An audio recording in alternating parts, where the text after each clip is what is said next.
మంచి ఆహారంతో పాటు కావాలి స్వచ్ఛమైన నీరు. అదే సనాతన్ జల్. వివరాలకు 8919763872. చంద్రగ్రహణం తోటి ఏమవుతున్నా అంటే సముద్రాలు ఉప్పొంగడం, ప్రకృతి పరమైనటువంటి సముద్రాలు ఉప్పొంగడం, తర్వాత వర్షాలు అధికంగా పడడం, ఇప్పటికే ఆల్రెడీ పడుతూ ఉన్నాయమ్మా.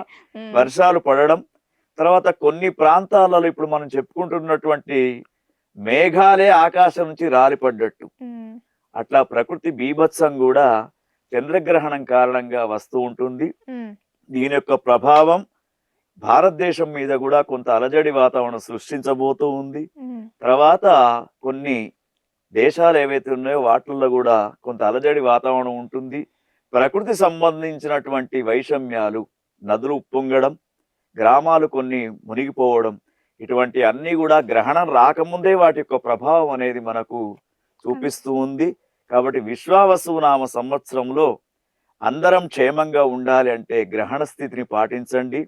తర్వాత ముఖ్యంగా ఈ గ్రహణ నియమాలు ఎవరైతే పాటిస్తారో వాళ్లకు తప్పకుండా, అందుకే చంద్రుడు షోడశ కళానిధి అని పేరు ఆయనకు.